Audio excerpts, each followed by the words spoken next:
or 3 people.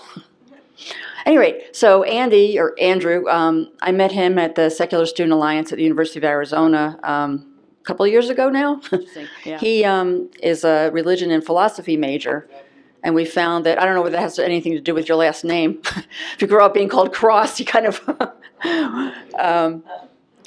but a lot of people that study religion aren't necessarily like into religion. They just want to know what's going on with this stuff. And I know that if you look at any of the quizzes, a lot of people that identify as non-believers or even atheists know more about certain religions than those people in that religion know. Because as we've found, and you may know other people like this, the best way to turn a Christian into an atheist is to get him to read the whole Bible. And free will is one of those kind of confusing parts of it that I never quite understood anyway. I'm like, what? So anyway, Andy's going to fill us in on that, and we'll have time for questions, or even if you have... Do you want people to raise their hand during the presentation or after? Either way. Anyway, I'm going to have Andy come up here, and he can say a little bit more about himself. Hi, everybody. I'm Andy Cross. As Debbie said, I am a philosophy and religious studies major at the university. And I thought that I would come and talk to you guys about the philosophical concepts of free will, which tend to be kind of some difficult things for people to really see what's going on in the argument. But first I'll tell you a little bit about myself. I'm a non-traditional student. I started going back to school much later. I started going back at 37.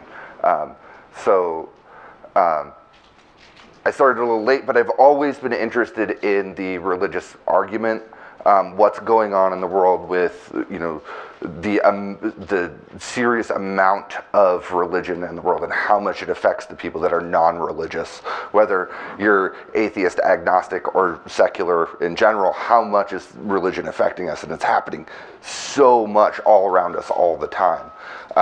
That when I started going back to school, I was like, this is something that I'm really passionate about, and I really want to investigate and see what's going on in the academic communities, and then how the academic communities are affecting the world with their information. And my focus is on secularism. So right now I'm working on projects where I'm looking specifically at atheists who have deconverted from a fundamentalist religion, or were at least strong believers in what they do, and what they were believing in, and now identify as atheists. So the process that they've gone through, and the feelings, and all of the things that come up with that. So some of my research, I'm an atheist, I'm a liberal. I am a musician and a fantasy writer. I do absolutely love life and love to enjoy it and have fun as much as I can. And I'm a proud dog dad. You'll get to see some pictures of them later on. As we go on here, one of the first things that I think that is really important is to talk about the definitions of free will. Because most of us kind of go along thinking, you know, we go along with these ideas that kind of came out of religion and the idea of free will and what that means. But there's something going on in the arguments that affect us through legal systems, through what we can do with scientific experiments, with everything. There is some sort of impact with what people consider to be free will. And if we look up there, the first definition is the philosophical definition of free will. And it is the unique ability of persons to exercise the strongest sense of control over their actions necessary for moral responsibility. And that's most philosophers in the argument agree that at least that's what we're talking about. Whether you agree with it or not, that's the crux of the argument. Now the problem with this is that you can see, like, if you look at the dictionary definition right there, you know, it's not very clear, necessity or fate or ability to act at one's own discretion. What does that mean? How does that work? That doesn't really give us a good definition. But then, you know, oftentimes we're stuck with these religious ideas of what free will is. Where did it come from? What does it mean? How does it work? And just as a general note I put on there, I do have a position in the argument, but I'm not here to I'm not here to try to encourage you to be anywhere in the argument. It's your choice, it's your place to see your perspective in these own things in your own way. So please don't feel like in any way that I'm trying to tell you you have to believe this. It just happens to be, when we're talking about the philosophical concepts, these are the topics that come up. Is anybody familiar with the arguments for free will? A little bit. Anybody read Sam Harris? Or yeah. Mm-hmm. Sam Harris wrote a book on free will. I'm not actually a big fan of that one, but I'll talk a little bit about Sam Harris here in a minute. So keep this definition in mind as we move forward talking about this. And if you guys have any questions as I'm going along, please feel free to ask. Some of this can be a little, like, you get into it and you're like, oh, this doesn't make any sense, it shouldn't make any sense, or it does make sense, or you might need some help understanding something. Please feel free to ask at any time. And I talked about some of the implications of the argument itself. They're really, it is really important when we start thinking about legal ramifications of what it means for a person to be morally responsible for their action. So one of the things that we do like to talk about is there's different types of the concepts of what we consider free will. You know, me putting that down was my choice to put that down and pick this up. You know, like there's no moral implication in what I did in this. So this takes it a little bit farther, and we'll talk about the 4 branches of the argument: determinism, compatibilism, indeterminism, and skepticism. Indeterminism has, some people are familiar with it being called libertarianism, but that gets a little confusing because of the political, it's a completely different thing than the political position. And then there's skepticism, and we'll talk about that as well. But let's talk about determinism, which is a form of incompatibilism. It's not compatible with the idea of free will. Determinism is the thesis that at any one time there's only one possible physical future, that there can't be multiple different futures. There can only be one thing happening, and everything is determined by the physical actions that occurred before it. So, Can you give us an example? Sure. It's basically, think of physics. So what it's saying is that things like pool balls on a table, you hit the balls, there's a cause and a reaction with everything. There's a physical action for all things. And if there's a physical action for all things, it means there's nothing non-physical interacting with it, like a soul or a spirit or anything like that. And if that's the case, and all things are physically determined by that, then there's no room for freedom of choice or action in it, because it's all physically known. Now, it's not saying that we know everything from every molecule and everything happening all around us.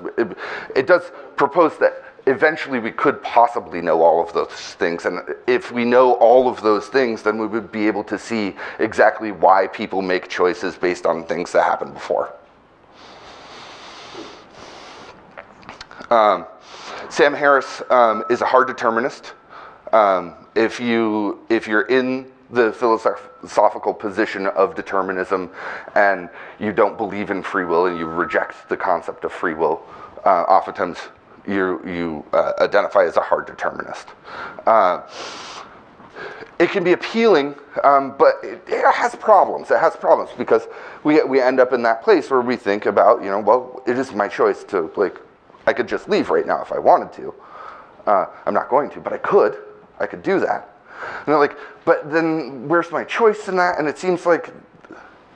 Just a quick question. Sure. Sam Harris, what is his academic background? Sam Harris is a philosopher and a writer. I'm not really... I'm PhD in neuroscience. PhD in neuroscience? Yeah. Thank you. Because there is a Marvin Harris, anthropologists who also, I think, falls in this category. Excuse me? Marvin Harris? Marvin Harris? Okay. I'm not sure who Marvin Harris is. Anthropologist. I kind of have some determinist leanings myself. I'm not a hard determinist, but I do have some determinist leanings. But so Harris proposes in his novel, in his book, Free Will, he proposes this story about a man who murders this older person. He basically goes into this apartment building and beats this guy and then kills him, and then decides he's tired, so he takes a nap in the guy's house, and then he eventually gets caught for murdering this guy. And they ask him questions about it, and he's like, "Oh, I didn't care. It didn't matter to me. You know, I was tired after that. I mean, he was loud and he was moaning, so I, you know, shut him up, and then I went and took a nap because I was tired." And, you know, we think about these things, and we think about, what is this guy's moral responsibility here? Like, this is a terrible story. This is a terrible thing that happened. But, whoops. We let it sit too long? Okay. Oh, it's back. Okay. That's free will too. Well, we could talk about AI another time. Yeah. But with that case, you can look at it and say, well, you know, there's something going on here. This person needs to be imprisoned, or needs to be helped, or something needs to happen with this. What is the issue going on? And you can look at the underlying things. Where did the person come from? What was their socialization? What happened to them throughout their life? Did that stuff predetermine this action, and are they really truly responsible for the thing? Now, that's it. For Harris is going to tell you, he says, these things are all physically determined, and that person can't be responsible for their action because of all of the past and all of the history that's happened to them. It brings them to making these decisions that are really not decisions. They're just things that people do. I don't know if I necessarily agree with that, but that's Harris's position on it. Compatibilism is in between the two arguments of indeterminism and determinism. Now, it can leave room for indeterminism, but given the thesis that determinism is true, that everything is physically, and we could physically understand that, you know, everything is physical in the world, given that, it's still a position in which you can still say that it's compatible with the concept that people can be morally responsible for their own actions. But it takes a lot as we go through this process to look at what it means for someone to be responsible for their action, where we start to see kind of some gray areas in there. And largely it's not an argument against determinism, but it attempts to reconcile the problems of moral responsibility and freedom of action.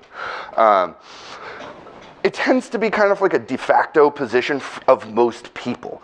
Most people kind of accept, well, science and physics and all of that stuff it's the way it works. But, you know, people still are responsible for their action. Like, most of us think, you know, if someone were to rob you, you want them to pay a fine or go to jail or something as a response to a terrible action that they've done to you. But not everybody. But it tends to be a de facto position for most people, and we don't really understand where we are in that. One of the classes I took was from Michael McKenna, but he and his friend Dirk Pereboom wrote this really fantastic book. It's a very dense philosophy, and like you basically have to take a class to understand the book. It makes your head hurt. So they started their book with another story about another murderer and a bank robber. So these two guys who wanted to rob a bank, and what they did was they go, and they steal a car, and they carjack these two people, and they drive them off on this country road, and they're telling them, hey, it's going to be fine. We're just going to let you out on this road. Everything's going to be okay. And they get out on the road, and they open the doors, and they let the people out, and the people are running away, and the driver gets out and pulls out his gun and shoots them both, and kills them. And he's sitting there talking to his friend who is going to rob the bank with him. And he's like, he goes over and looks in the car. He's like, oh, they had a picnic. And he opens up a picnic basket and starts eating one of their sandwiches. And his friend who's with him starts throwing up because he's seen this horrible thing happen. He didn't expect any of this to happen, but this guy's just, with no remorse, has murdered these people and has eaten this sandwich. Eventually they rob the bank, and then they're caught for that, and they're tried for murder. And in that case, when you think about this guy that has just shot two people with no remorse, eaten their lunch that these people are going to go and have a picnic with, and then you're like, well, what are the motivations behind the reason that this guy did it? Well, it turns out he's a really terrible history growing up. That he was in a foster care system and was consistently abused and had problems with drugs and problems with mental illness and problems back and forth, all types of things that went on throughout this guy's life and led him to this place. And you're like, I mean, this is a terrible thing. It's a terrible thing what he's done. But where do we start to draw the line of that moral responsibility? And that's one of the neat concepts that I talk about is the exculpation of justice, which comes out of philosopher Strawson. Coming back? We're coming back. Okay, I do talk a lot, so. That's magic. Here we go. Whoa, we went way ahead. Sorry. So exculpation of justice. So you think about somebody robbing a bank, and this is just a thought experiment. This isn't meant to prove anything to you. It's just to show you kind of the way that we think about concepts of justice and moral responsibility. So we know everything about the situation. There's a guy, and he's got a gun, and he's going to rob a bank. He wants to rob the bank.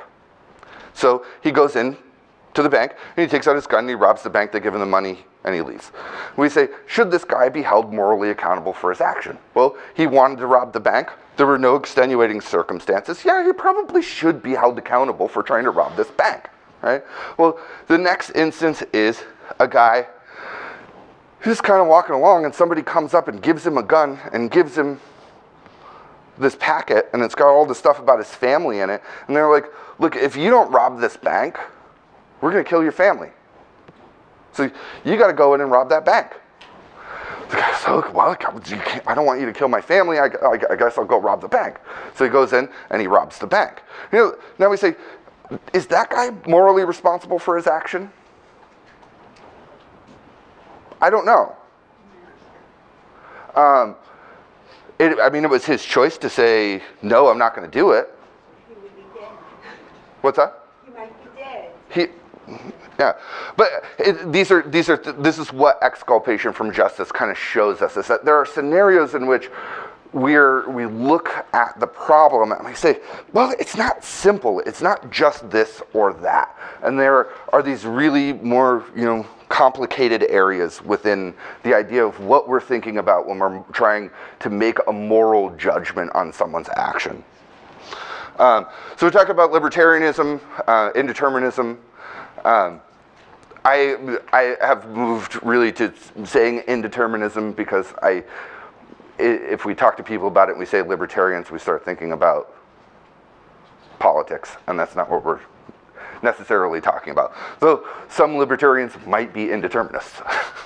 But the thesis of indeterminism is that determinism itself is not true. That the physicalness of the universe, that there's something else operating within the physical system, whether that is a soul or a spirit or something that is divinely given, or it could just be that it's a phenomenal thing that's happening that isn't really physical, but it does its own thing. And oftentimes people will jump to quantum indeterminacy and that as proof of indeterminism and proof of how physicalism is wrong. That's a huge step.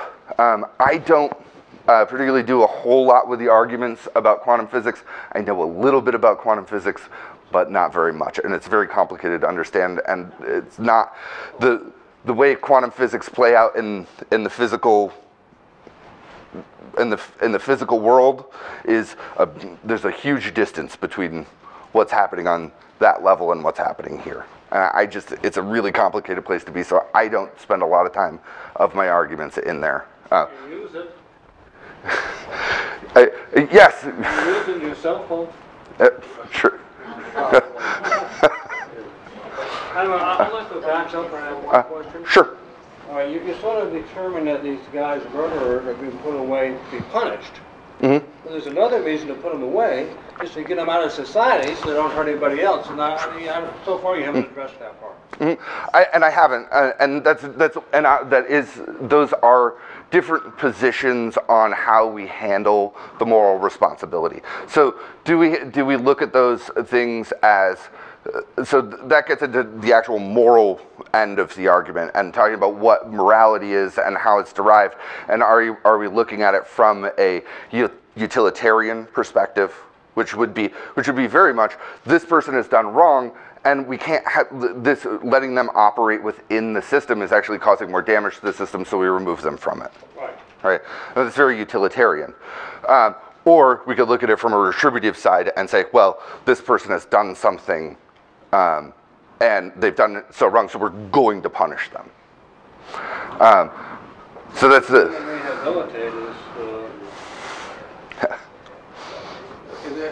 There's an assumption when you mete out punishment that there is free will going on, right? That these criminals they could have done this or they could have done that, and therefore they should be punished. I mean, that's built into our system. It is absolutely built into our system, and that is something that's...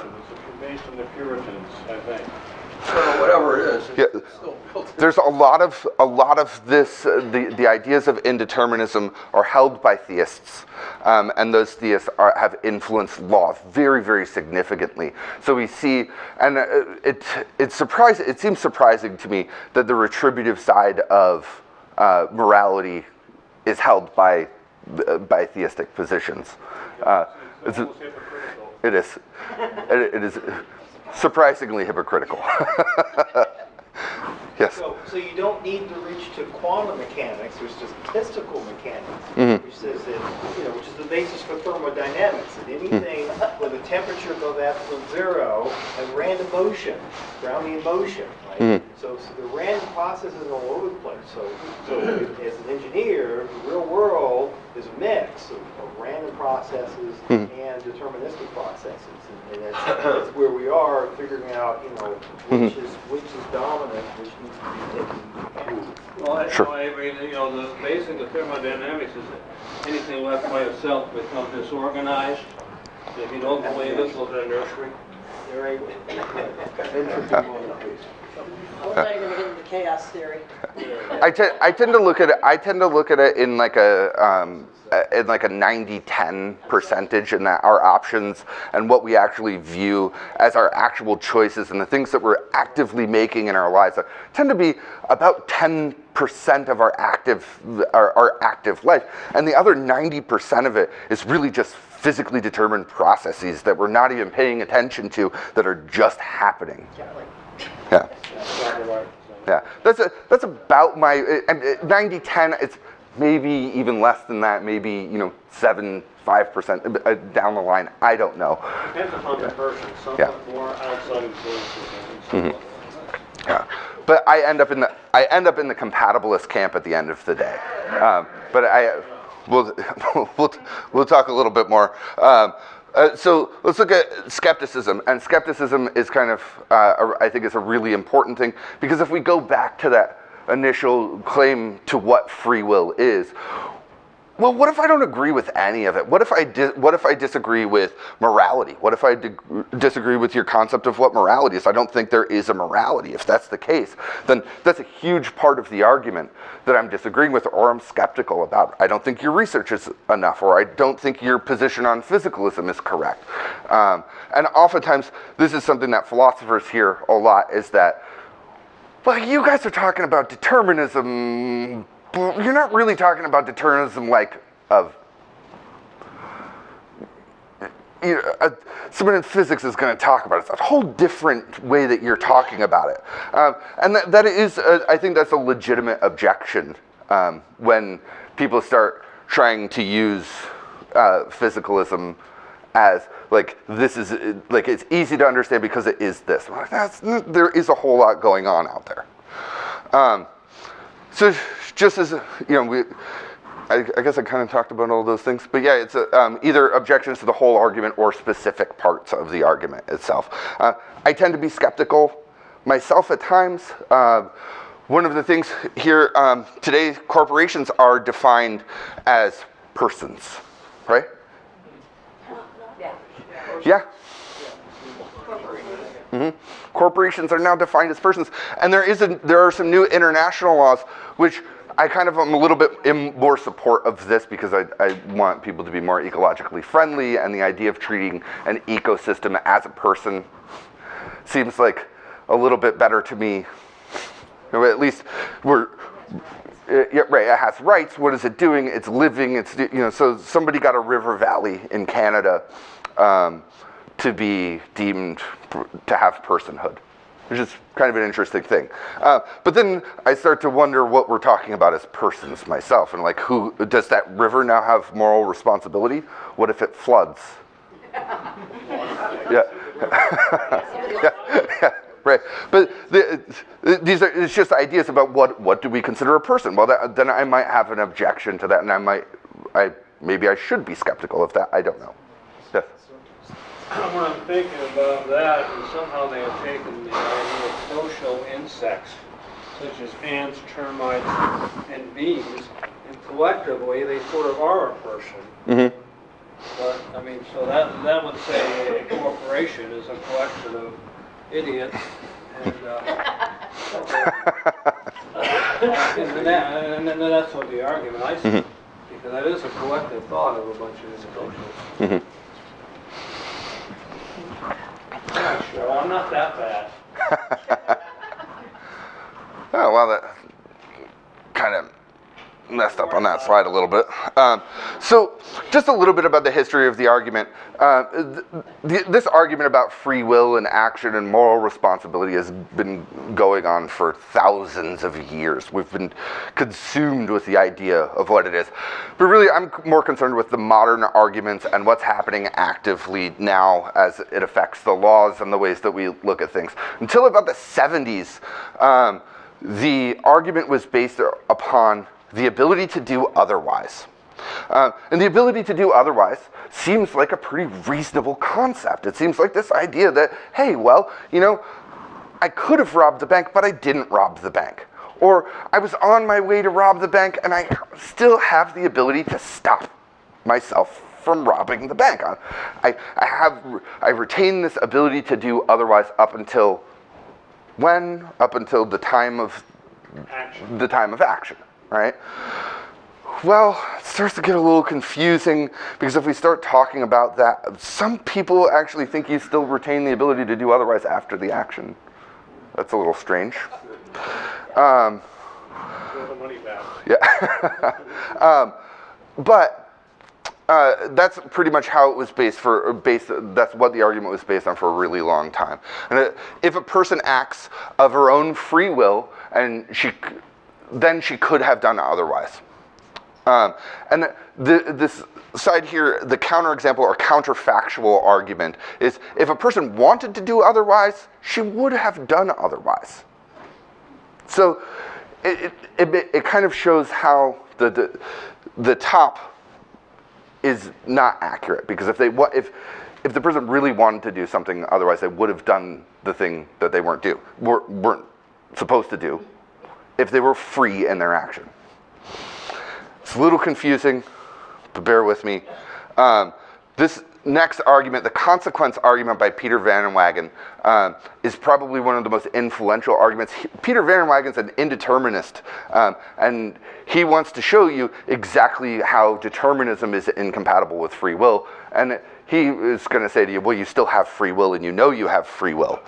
But his argument is, it's pretty cool to, and sometimes you see some of the best arguments come out of your opposition.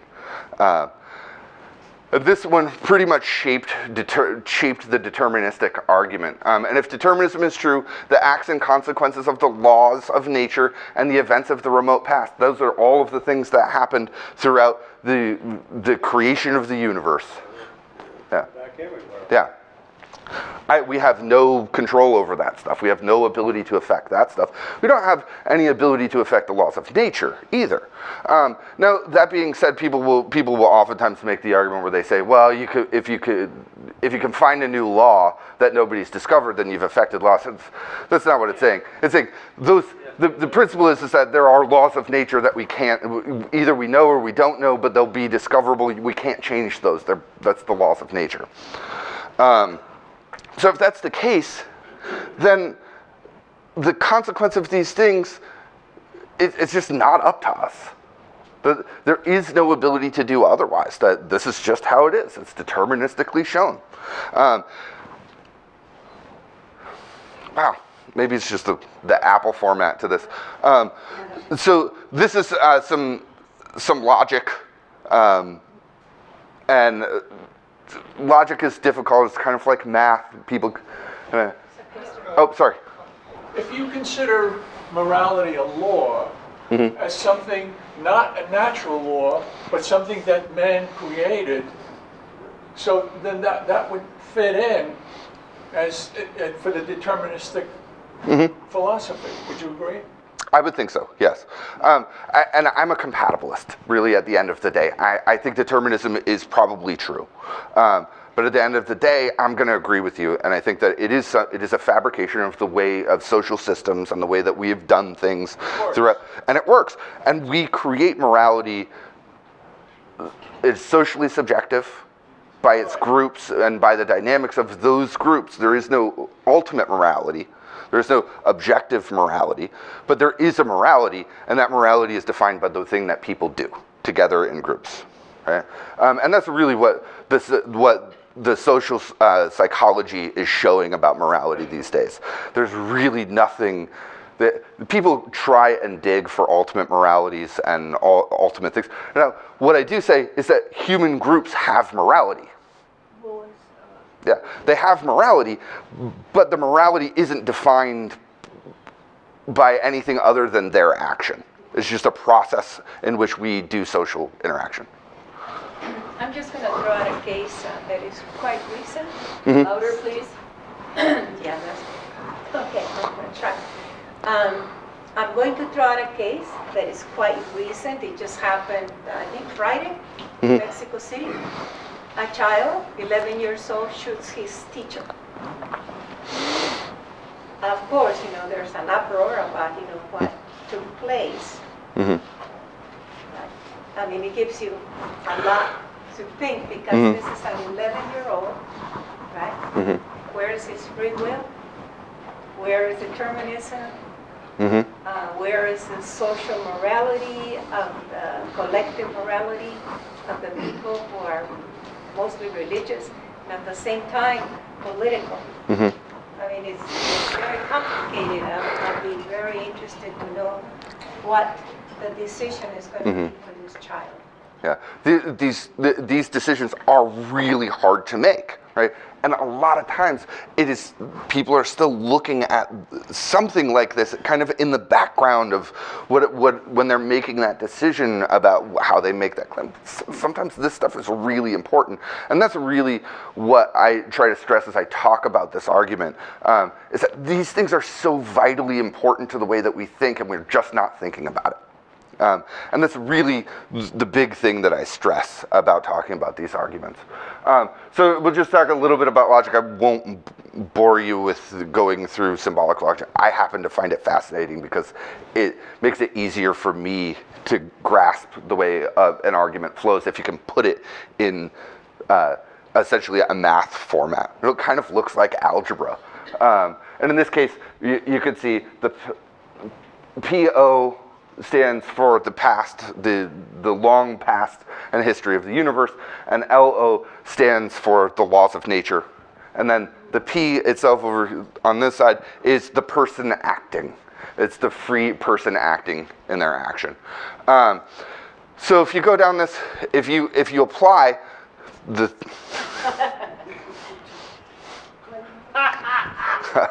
if you apply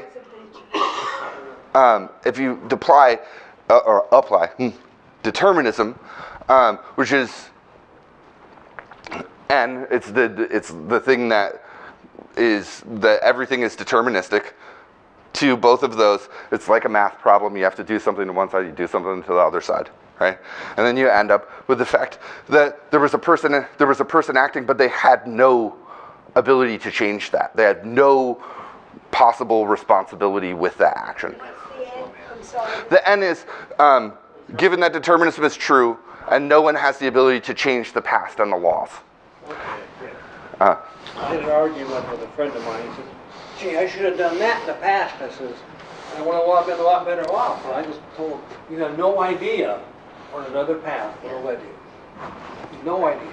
Yeah. And in my own mind, I think, gee, if I hadn't screwed up way back then, this is where I am, and this is what I've got to do now to go up forward. Yeah. And then something comes out of the blue, and you got to adapt to it. But yeah. It's true. It just so happens that this makes a lot of sense in the deterministic argument. When we look at it, it's very, very hard to argue against this argument. Yeah. Well, except it's a straw man. Van der Wagen actually wants it to be a straw man argument. He wants you to. He wants you to say. He wants you to buy this. I don't agree with these. I don't agree with it. I agree with the math, but I don't agree with the original. Because what you're saying is PO and LO are defining N. N is a function of PO and LO in the deterministic. So I'm saying is there are additional factors, right? The individual person's actions are there's a lot more than just the past or the laws of nature. Go into the actions of a conscious, sentient, self-aware individual. I'm just curious if there's a frontal cortex threshold for these laws to apply to, like, do my dogs have free will, or does any of this material apply to my dogs? Well, that would depend on what you consider a person, right? So some people view their animals as persons, right? And are they persons? That's a tough one to say. There is a lot of research out there that's showing that pigs have enough intelligence to be identified as persons, right? Consciousness, consciousness, and self-awareness. Intentionality, self-awareness, and aboutness. So when you're having a party down there, cross-communicating, we can't hear what's going on up here, and somebody is an expert over there. We don't know what's happening. So okay, sorry. Say what they're talking about, or have them stand up and face this way so we can be part of this. Okay. Finish your presentation. Yeah. Okay. Yeah. Okay. I'm sorry that I didn't realize I can't hear what's going on. I can't hear that that's happening to you. I'm sorry. If we do that, I'll make sure that we can have a microphone or something, or I'll stand closer. Okay. So basically, just what I wanted to point out here is that. Yeah, and I don't necessarily agree with this, and one of my philosophical arguments later on is actually trying to refute this and show that compatibilism still works with this. But if you're a hard determinist, this looks very, very appealing. It's probably the thing that's going to look like what you think. Not necessarily, but come on, I was just about to press the button. So if you're anything like me, as we start thinking about this stuff, This is what happens in my head. Oh, ugh. And I just start feeling uncomfortable, and I start feeling like, oh, what am I supposed to do? What am I supposed to think about this? And that's kind of one of the things that I want to really address and say, as I talked about all of the things within the argument and kind of the different positions that you can have within it, is that these things are important to us, and it's difficult to think about, but they're actively happening and they're actively important in the world around us, and especially in the religious argument. Because people are making the claims that there are non-physical things, that there is something like a soul out there that makes you morally responsible, that the divine being makes you morally responsible for it. And that's a whole nother type of morality that many of us don't choose to accept. But it is something that we have to pay attention to in that whole argument. And I find this to be very important. It's just one piece of the problem with the conflict with the religious world. But again, it does make me feel like this as I go through and I work in studying this stuff. What does it mean for us? I kind of just, one of the things, I don't want to tell you how to think. It's your choice to believe and work and do as you do. But what it means for me is that I need to take a harder look at how and why I want to judge people for the actions that they perform, and how I feel about it, and the judgments that I am making about it. That's really what it comes down to as I go through this argument. And I really used a lot of Michael McKenna Perobum's book because it is a very, very comprehensive look at the arguments of free will. So I pretty much used his book for the definitions of free will. I also used the Oxford English Dictionary and a few other things like that. But this is really pulling most of my information from them. And those are my dogs. I'm a happy dog dad, and that's the dog tax. And questions, and we'll make sure that if you guys have questions that we can.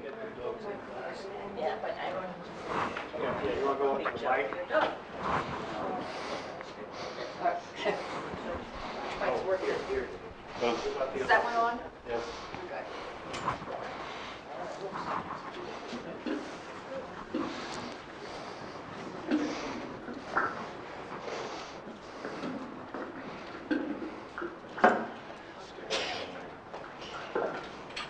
So, whoops.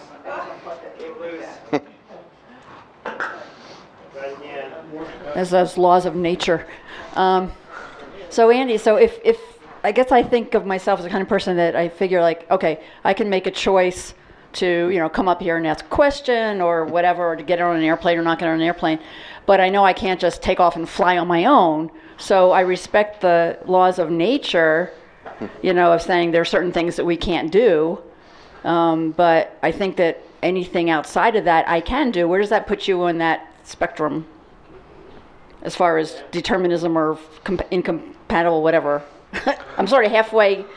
Yeah, I mean, it's tough. Most of us tend to be resistant to labels and like where do we end up on things. I mean, like I said, it's talking about compatibilism. I think most people fall into that camp. Like, we think that, yes, there are things that we have respect for, and there are things that we also know to be, physical evidence of, not being possible in this and this and that, and we very clearly accept that stuff. But we still think people should be, responsible for what they do. Like, in those cases, like, if you got on an airplane right now, or you left the building right now, there's no moral responsibility in that. There's a choice in it, but there isn't a moral responsibility. Now, if you punch somebody and you leave the building, then there's some moral responsibility. You did harm to someone else. So that's where we really look at that argument. When is something happening? When is the moral problem occurring? You hit a car within the building. You hit another car. You hit another car. Leaving the building. Leaving the building, sure. And you run or you leave another Yeah, run or leave a note, right? The microphone, Use the right? microphone. Yeah, I was saying what she was. So she's saying that if you're leaving the building and you hit a car, you have that choice to either leave or stay and be responsible for what happened.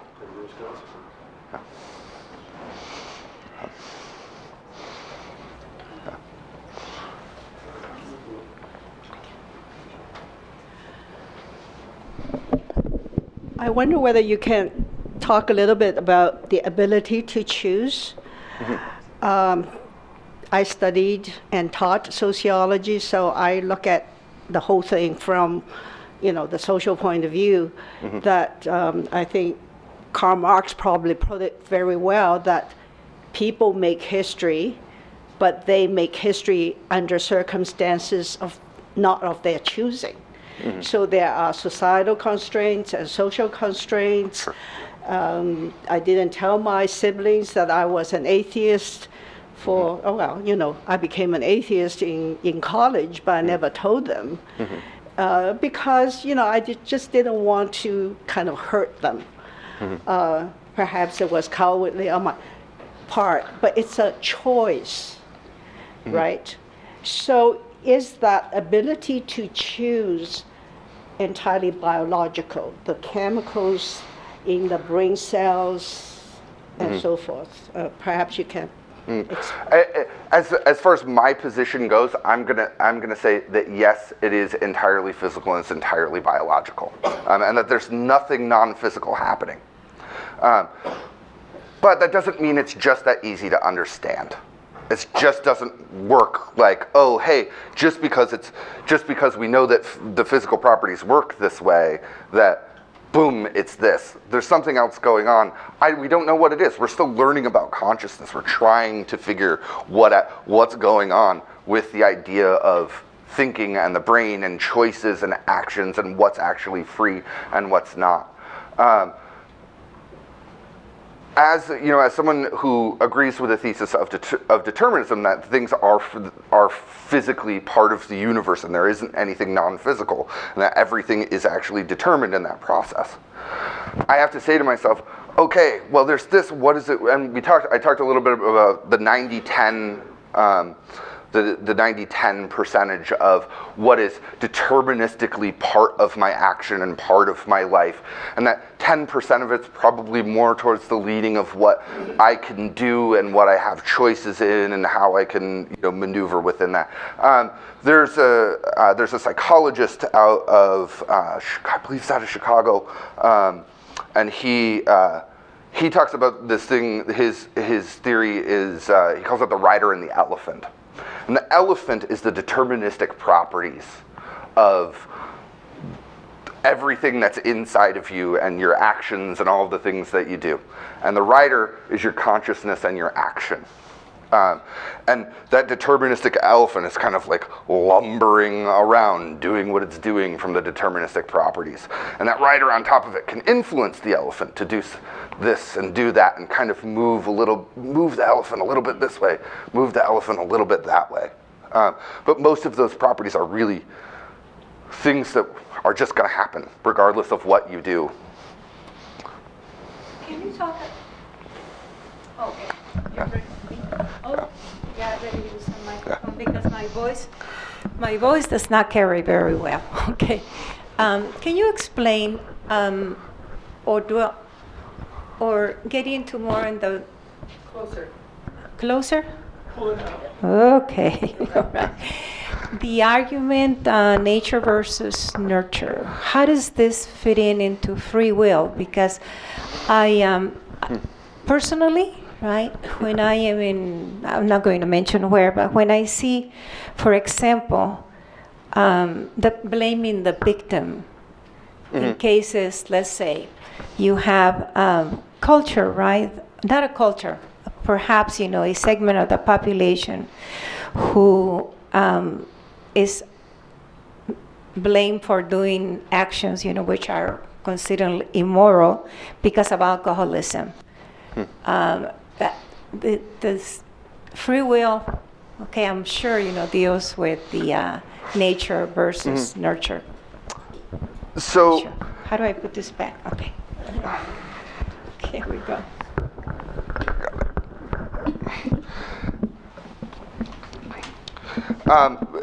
You know, as I'm going to look at it, I would say that nature and nurture. Yeah, I can't say exactly what parts, what percentage of nature and nurture are going on and influencing each other, but they're both vitally important to what's going on with the person. So one of the things that we found is that behaviorism. Turns out that behaviorism isn't a perfect thesis, and that behaviorism doesn't actually work all the time. Though it's part of it, and we do learn from behaviors, and we do learn from the things that happen around us. But human behavior is unpredictable. So even though we can see that people will do things on a graph, we can look, lots of people will fall into this category, given this stimulus, given these things, and this will happen. But oftentimes it doesn't happen. There are always people that are doing something outside of that. And behavior in that bell curve. Yeah. And in that, behavior is not always explainable. So part of it's nature, part of it's nurture. And does that help at all? I mean, where does it come into the free will argument?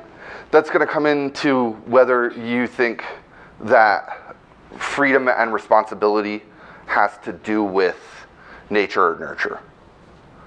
So where does that if it's just nature, if it's just the natural parts of us that are just doing this thing, then it's not something that we have control of.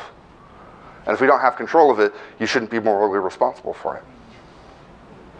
That would be kind of, does that answer your question? Kind of?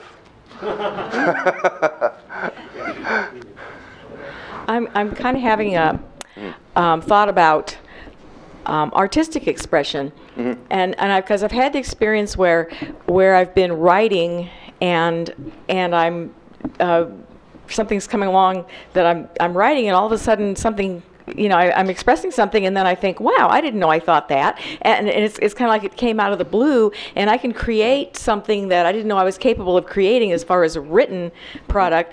And I know I've heard people who write songs, saying, well, this song came to me in the night, and we were talking about the I think it was the Indeterminate. What we're saying that a lot of them were theists, and I grew up in a fundamentalist background, and I'm thinking, well, if I come up with something beautiful that I create, a lot of people would say, oh, well, God spoke to me, or God gave me this, and it came from that. But like, if you don't want to believe in that, like, where do these kind of artistic things come from in your mind, and it affects your choices and behavior and things too. Sure. I mean, it does. And I can't. I don't have all the answers. Right. I wish I did. I wish I could tell you. Making your life difficult.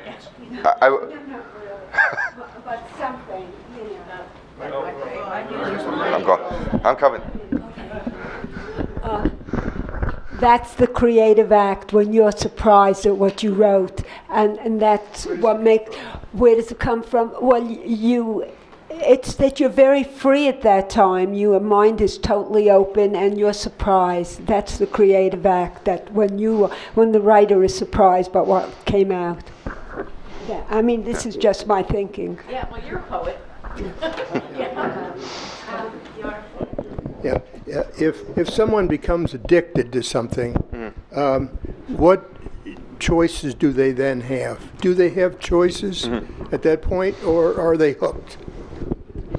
So that brings up kind of an important concept about what we think of as addiction, right? What do we think of? When we start thinking about free choice and action and addiction and these things, gets very confusing.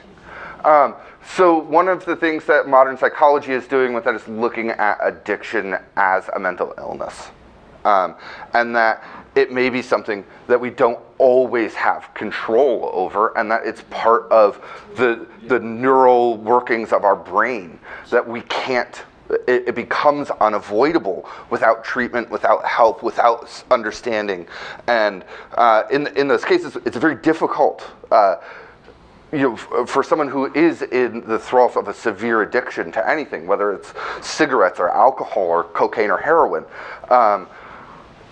it's tough for that person to be aware of what's going on, and are they really responsible at that point? We like to think, well, you have the power to pull yourself up by the bootstraps and walk away and say, I'm not going to have that beer, I'm not going to do that cocaine, I'm not going to do this.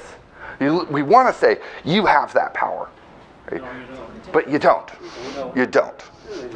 Well, they do, and they don't. There's going to come consequences, and there could be pain. Well, these are active problems, and this is what modern psychology today is really saying, that the addiction is a mental illness, and the mental illness is something that is difficult for that person to control, let alone not just control, they may not have any control over it. So what do we do with it? We treat them. We give them treatments. We don't punish them. We don't shame them for this problem that they're having. But that's what modern psychology is saying about addiction and free will, is that, well, if you're addicted to something, it might have been your choice to start doing the thing, but once you got addicted to it, the addiction itself takes over.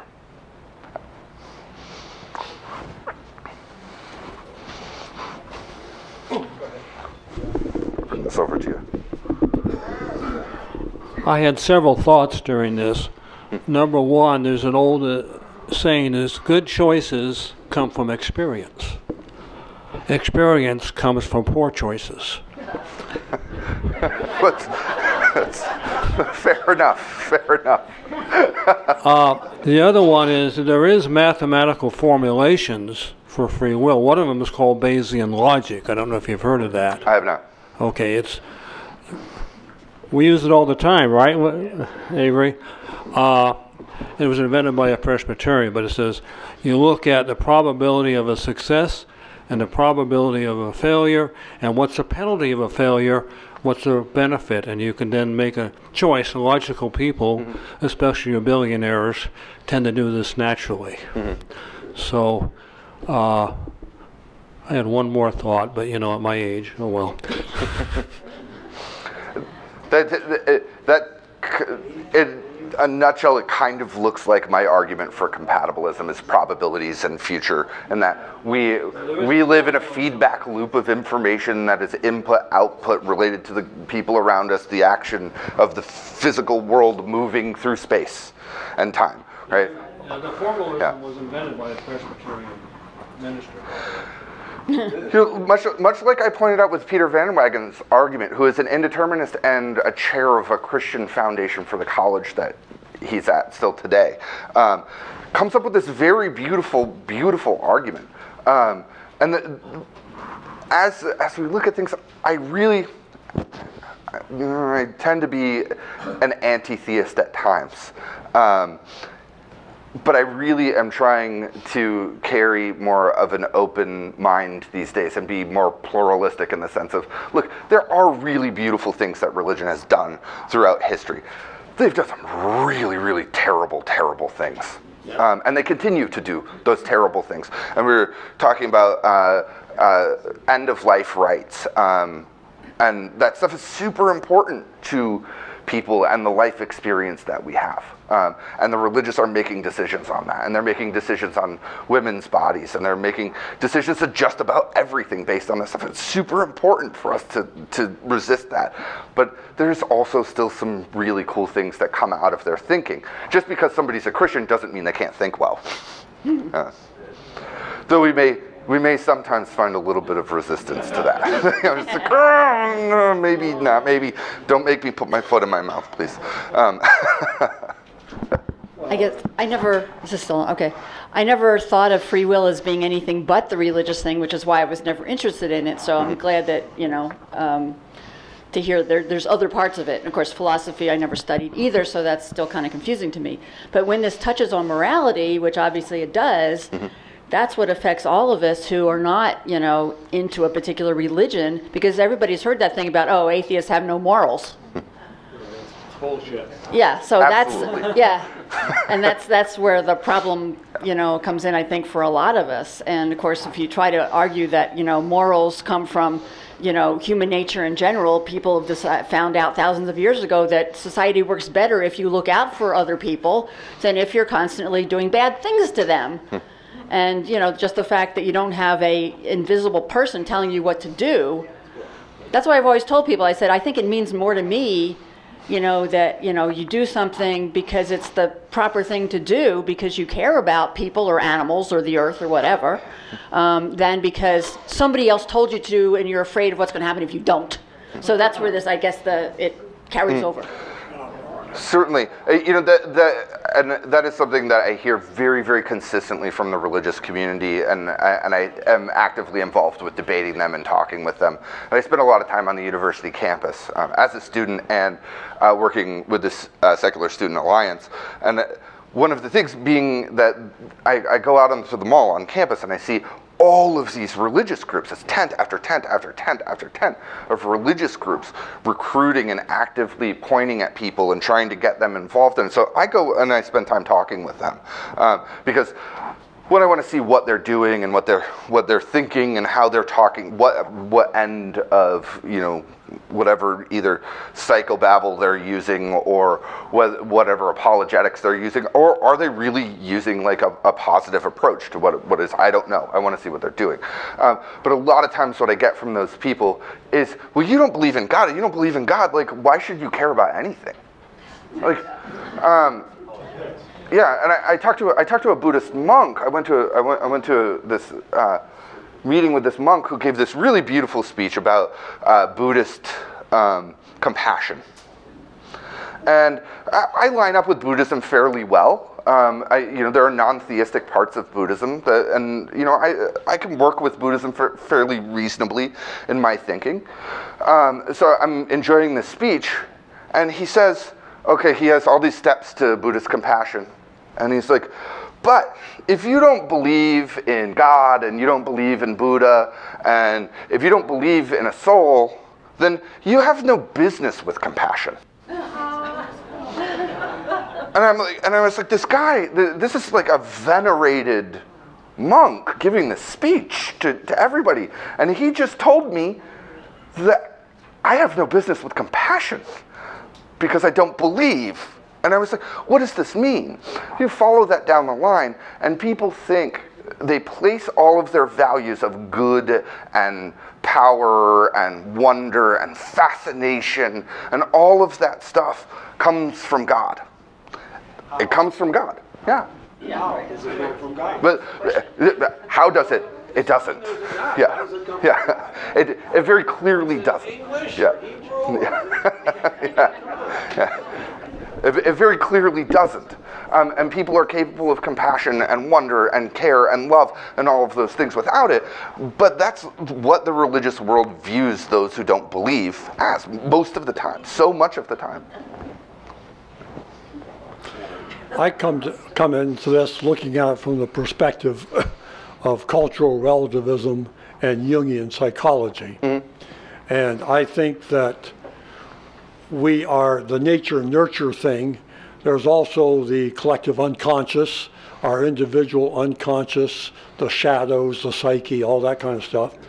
But the morals come from the cultures, because as this lady said, we determine what works and what doesn't work. I think it was Debbie that just said that.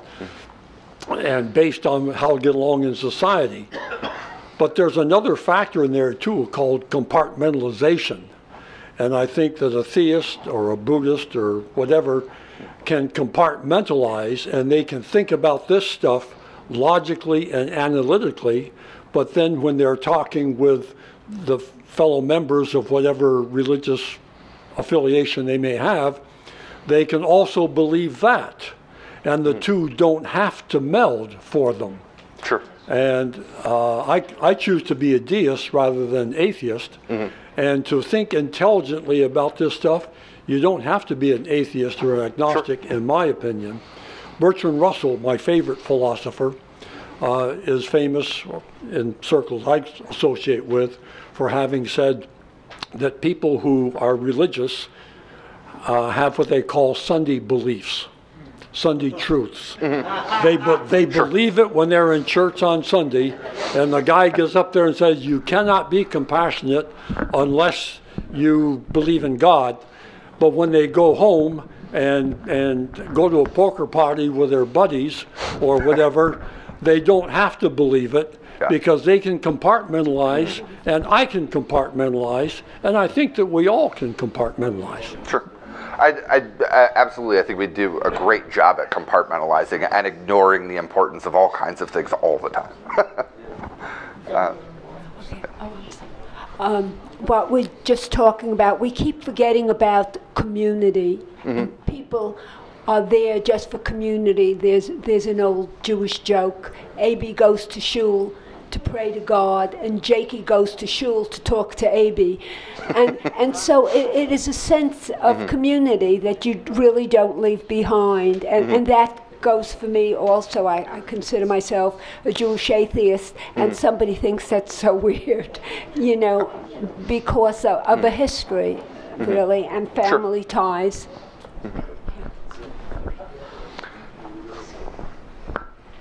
Okay, I've discussed this with one of my dogs, and this dog and I, we both really love running, and it's really good for her because she gets to mark her having been in all these different places where other dogs haven't been, and she'll get on, she'll do the face licking, and she'll show me her belly, all the usual dog language stuff that, oh, I'm your dog. And then we'll be out walking, or maybe she'll see another human that she wants, and she'll kind of go up to this one, and the genetics help her get determine how she interacts with other humans. She has these ears that really have poor circulation. She loves ear rubs. She's really cute. She's really good at securing ear rubs just based on genetics. And they love her, and then she'll look at me, and then she'll pretend like she's going to walk home with them, and say, just make sure that I note that other humans really think she's wonderful. They see, I can have any human I want. I have a choice. So I think it's a combination of that, and just the betterment of oneself or those that one loves. It kind of leads to our choices.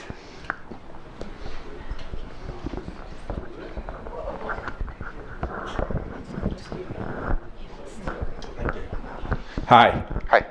I'm pretty sure I'm a hard determinist. Okay. Through no fault of my own.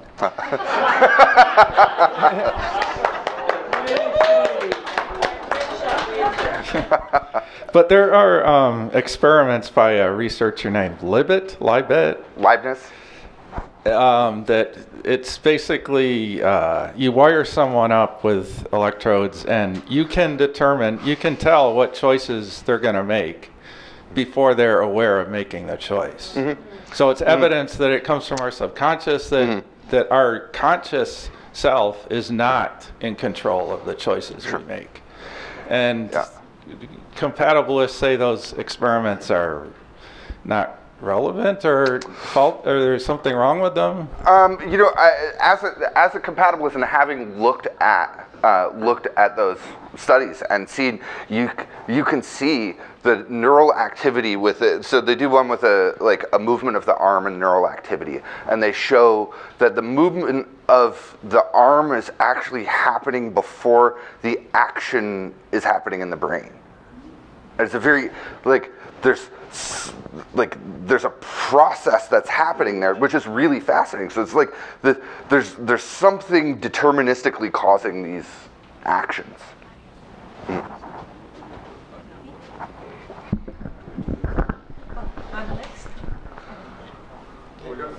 Sorry, I did.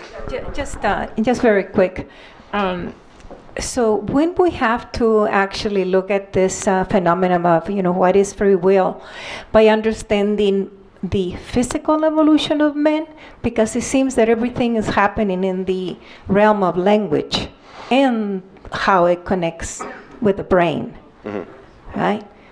So the value of anthropology, I think, Of course, in an interdisciplinary way, I think it could be very helpful in understanding, because when we start talking about free will, we're thinking of Western philosophy most of the time, right? Most of the time, yes. Most of the time we're thinking Western philosophy, and we're thinking Western science, and we're thinking, but that stuff is changing. That stuff is changing, and there is a lot of interdisciplinary work happening. And of course, it'd be nice to see much more of that. But fields get separated and they get stuck where they do in their different positions in the arguments. But there is a lot of interdisciplinary work happening, and that's really what's starting to change and affect the arguments of free will, and affect psychology and affect what's happening. We take the deep history that we're learning out of anthropology, and we can apply. So even they're doing so it's the psychological anthropology, where they're looking at the psychology of these groups of people. That's very interesting stuff to see how that may or may not play out and what happens today. But people are really working on this stuff. I think it's happening. It's here, but there are there are people that are resistant to groups working together or coming up, even allowing us to talk about these concepts with other people, because they're damning to their beliefs. I mean, we're talking. There are people that are, the young earthers, and I don't know if you have any exposure to people who are think the world was 5,000, 6,000 years old, right? But when you talk to one of these people, and you're like, "Are you kidding me?" And you're just rejecting everything. Correct. And they're like, "Well, you can't study anthropology because it's not true. It's lies." But it's not lies. How are you resistant to this stuff? Yeah. Well, let me show you how the flood could have caused the Grand Canyon in 3 days. Yeah. But those things are resistant to the studies and our expressions and the ways that we get to do things today. Those ideologies actively resist academic approaches. They resist any sort of research into something that can disprove what they believe. It's super frustrating. Jesus rode to town on the back of a dinosaur. Yes, Jesus did ride to town on the back of a dinosaur. And he also held a baby raptor in his arms once.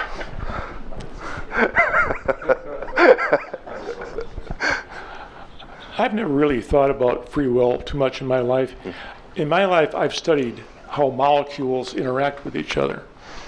And it would never occur to me whether a molecule would decide today not to do it or not.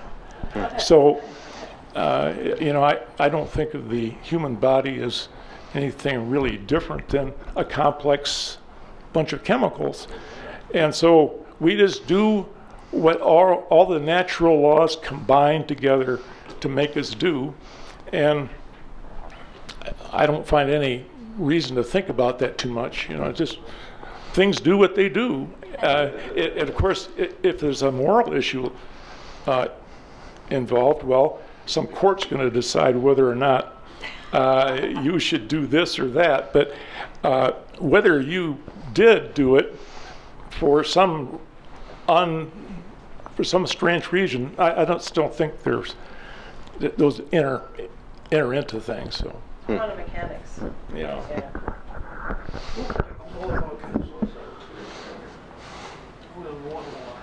Okay. Yeah. Sure.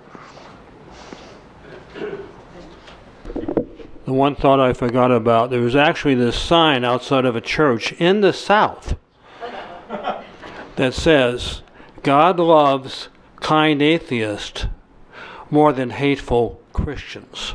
I don't know if it got torn down or not, but I mean, Richard, I respect you, but I'm more of a probabilist. Mm-hmm. This may happen, and we're all moving around, and that's why I look at some of the formal. There's actually a formal thing called fuzzy logic, which is very interesting. It was by a professor I once had. So there are methodologies of doing this. It's also my belief that it's going to take 2 more evolutions of Homo sapiens till we can really understand all this stuff. We're actually pretty stupid. Yeah, it may very well take that much time. I hope that we get at least some radical changes here pretty soon. Why do you keep looking to heaven for these answers? This is actually something that I talk about a lot because I do this. I look up a lot when I think about things. When we're thinking, we look up. And if you look at that in the psychology and the organization of the way that human beings are I say created, I should never say that word. Yes. How we develop throughout time, we're animals, right? We stand on 2 legs. The sun is a really important part of our life. It gives us vital nutrients. It provides, it's the thing, right? So we're oriented towards it, and it's something that in the religious world, in the religious thinking, the sun is God. In that sense, that when they're looking up, they're looking toward the sun, right? And that sort of thing is they feel that sense of enlightenment coming that way. And I think that's just part of our psychology and the way that we work internally, and we verticalize sort of our internal psychology. So I do look up. I do look up quite a bit, but I'm not looking at God. I'm thinking in my head. We're looking at a basketball player. Yeah. So,